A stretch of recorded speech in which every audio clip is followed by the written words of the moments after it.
Hello guys, ఎలా ఉన్నారు? ఈరోజు మన టాపిక్ వచ్చేసి పక్షులు కరెంటు తీగల మీద వాలినప్పుడు వాటికి ఎందుకని ఏమీ కాదు, వాటికి ఎందుకని చెప్పేసి షాక్ కొట్టదు. ఈరోజు ఈ టాపిక్ గురించి మనం తెలుసుకుందాం. విద్యుత్ ప్రవహిస్తున్న కరెంటు తీగను పట్టుకుంటే అది మన ప్రాణాలకే ముప్పు తెచ్చిపెడుతుంది. మరి హై వోల్టేజీ విద్యుత్ తీగలపై పక్షులు ఎలా నిలబడగలుగుతున్నాయి? వాటికి కరెంట్ షాక్ కొట్టదా? దీని గురించి మనం తెలుసుకోవాలి అంటే ముందు విద్యుత్ అంటే ఏంటి, విద్యుత్ ప్రవాహం అంటే ఏంటో చూద్దాం.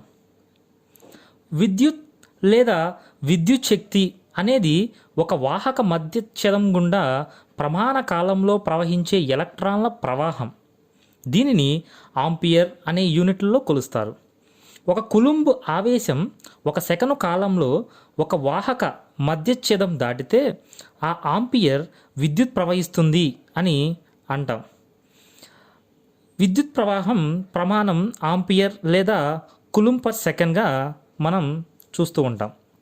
క్రీస్తు పూర్వం 600 సంవత్సరంలో గ్రీసు దేశంలో థేల్స్ అనేటువంటి శాస్త్రవేత్త మొదట విద్యుత్ శక్తి ఉనికిని గుర్తించాడు. ఆ దేశంలో సీమ గుగ్గిలాన్ని చెట్ల యొక్క రెసిన్ నుండి తయారు చేసేవారు.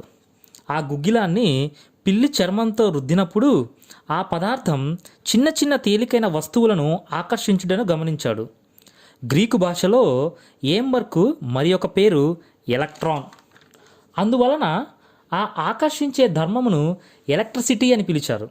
ఇప్పుడు మనం విద్యుత్ ప్రవాహం గురించి తెలుసుకుందాం. ఎలక్ట్రాన్లు ఒక చోట నుండి మరొక చోటకి ప్రవహించడాన్నే ఎలక్ట్రిక్ కరెంటుగా చెప్తారు. అయితే ఈ విద్యుత్ ప్రవాహం అనేది 2 రకాలుగా ఉంటుంది. ఒకటి వచ్చేసి ఏకముఖ విద్యుత్ ప్రవాహం, రెండవది ద్విముఖ విద్యుత్ ప్రవాహం. మొదటగా మనం ఏకముఖ విద్యుత్ ప్రవాహాన్ని పరిశీలిస్తే దీనిని డైరెక్ట్ కరెంట్ అని పిలుస్తాం లేదా డీసీ అని పిలుస్తాం. డైరెక్ట్ కరెంట్ అనగా ఒకే దిశగా ప్రవహించేటువంటి విద్యుత్ ప్రవాహం. ఈ డైరెక్ట్ కరెంటు బ్యాటరీలు, థర్మోకపుల్స్, సోలార్ సెల్స్, డైనమో రకానికి చెందినటువంటి దిక్పరివర్తనపు రకపు విద్యుత్ యంత్రాల వంటి వనరులచే ఉత్పత్తి చేయబడుతుంది. డైరెక్ట్ కరెంటు వైరు వంటి ఒక కండక్టర్లో ప్రవహించవచ్చు. అర్ధవాహకాల, అవాహకాల గుండా లేదా ఇంకా ఎలక్ట్రాన్ లేదా అయాన్ బీమ్స్లో వ్యాక్యూమ్ ద్వారా కూడా ప్రవహిస్తుంది. ఈ ఎలక్ట్రిక్ కరెంటు స్థిరమైన దిశలో ప్రవహిస్తుంది. దీనిని ఆల్టర్నేటింగ్ కరెంట్ నుండి ప్రత్యేకపరచవచ్చు. గతంలో కరెంటు యొక్క ఈ రకం కోసం ఉపయోగించినటువంటి పదం గాల్వానిక్ కరెంట్. ఇప్పుడు ద్విముఖ విద్యుత్ ప్రవాహం పరిశీలిస్తే ఇది ఊయల ఊగినట్లుగా చాలా వేగంగా ముందుకి వెనక్కు ఊగిసలాడుతూ ప్రవహించే విద్యుత్ ప్రవాహం. మీరు స్క్రీన్ మీద చూస్తే దాన్ని బాగా గమనించవచ్చు. దీన్ని ఇంగ్లీష్లో ఆల్టర్నేటింగ్ కరెంట్ లేదా సింపుల్గా ఏసీ అని పిలుస్తాం. ప్రపంచవ్యాప్తంగా ఎక్కువగా ఉపయోగించేటువంటి కరెంటు ఈ ఆల్టర్నేటింగ్ కరెంట్. ప్రపంచవ్యాప్తంగా తయారు చేయబడిన అధిక ఎలక్ట్రిక్ పరికరాలు ఈ ఆల్టర్నేటింగ్ కరెంట్ను దృష్టిలో ఉంచుకొని తయారు చేయబడినవే. సాధారణంగా మన ఇళ్లలో ఉండే కరెంటు ఈ ఆల్టర్నేటింగ్ కరెంట్నే. దీనిలో దాదాపు 230 వోల్ట్ల విద్యుత్ ప్రవహిస్తూ ఉంటుంది. ఈ 230 వోల్ట్ల ఆల్టర్నేటింగ్ కరెంట్ను మానవ శరీరం అస్సలు తట్టుకోనే లేదు. అందువలన మానవ శరీరానికి ఏసీ కరెంట్ తగిలి శరీరం గుండా విద్యుత్ ప్రవహించినట్లయితే షాక్ కొడుతుంది. ఇక్కడే మన ప్రశ్నకు కూడా సమాధానం ఉంది. షాక్ ఎప్పుడు కొడుతుంది అంటే విద్యుత్ ప్రవాహం జరిగినప్పుడే. సో దీన్ని జాగ్రత్తగా ఒకసారి పరిశీలిద్దాం. ఈ టాపిక్ అంతా విన్న తర్వాత మనకు అర్థమైనటువంటి విషయం ఏమిటి అంటే ఎలక్ట్రాన్ల ప్రవాహమే విద్యుత్ ప్రవాహం. ఈ ఎలక్ట్రాన్లు విద్యుత్ కేంద్రం నుంచి మెయిన్స్ ద్వారా మన ఇంటికి ప్రయాణిస్తాయి. ఆ తరువాత విద్యుత్ తీగల సహాయంతో అవి ఎలక్ట్రానిక్ పరికరాలకు చేరతాయి. మళ్ళీ అదే విద్యుత్ తీగల సహాయంతో మెయిన్కు అనుసంధానమవుతాయి. ఇదంతా ఒక వలయంలాగా ఉంటుంది. విద్యుత్ ప్రవహించాలి అంటే ఇలాంటి క్లోజ్డ్ లూప్స్ అవసరం. అదే సమయంలో ఎలక్ట్రాన్లు ప్రవహించాలి అంటే ఎలక్ట్రిక్ పొటెన్షియల్లో తేడాలు ఉండాలి. మామూలుగా చెప్పాలి అంటే ఎలక్ట్రాన్లు ఎక్కువ పొటెన్షియల్ నుంచి తక్కువ పొటెన్షియల్ వైపు ప్రయాణిస్తాయి. ఉదాహరణకు ఒక కొండపై నుండి కొన్ని బంతులు జార విడిచాం అనుకోండి. ఏ అడ్డంకి లేకపోతే తమకు వీలైన దారిలో బంతులు ముందుకు వెళ్ళిపోతూ ఉంటాయి. అలాగే ఎలక్ట్రాన్లు కూడా ఒక పొటెన్షియల్ నుండి మరొక పొటెన్షియల్కు వెళ్తాయి.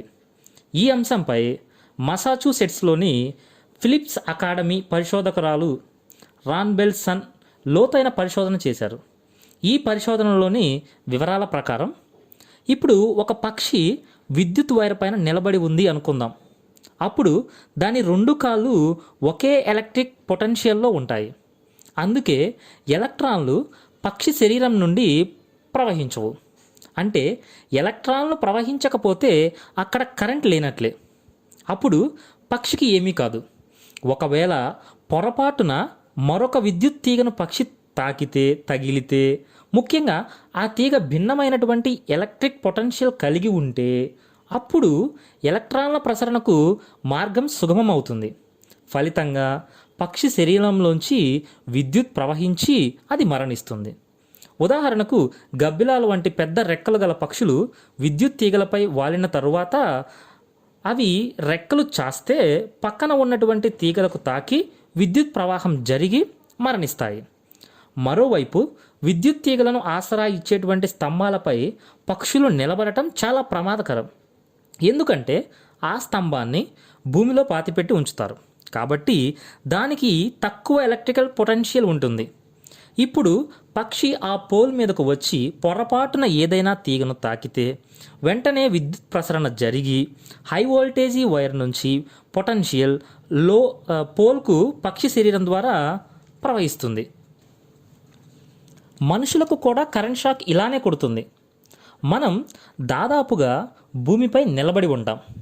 ఏదైనా ఒక వైర్ను పట్టుకుంటే ఆ వైర్లోని పొటెన్షియల్ కింద నేలపై పొటెన్షియల్ భిన్నంగా ఉంటాయి. దీంతో మన శరీరంలోంచి విద్యుత్ ప్రవహిస్తుంది. మన శరీరాలు మంచి విద్యుత్ వాహకాలుగా పనిచేస్తాయి. అందుకే విద్యుత్ తీగలపై పనిచేసే సిబ్బంది రబ్బర్తో చేసినటువంటి వస్తువులను ఉపయోగిస్తారు. ఇవి విద్యుత్ ప్రవాహాన్ని అడ్డుకోగలవు. కొన్నిసార్లు విద్యుత్ వైర్లకు మరమ్మతులు చేసే సిబ్బంది హెలికాప్టర్ పై నుండి పనిచేస్తూ ఉంటారు. భూమిపై ఎక్కడా కాలు మోపకుండా వారు జాగ్రత్త పడుతూ ఉంటారు.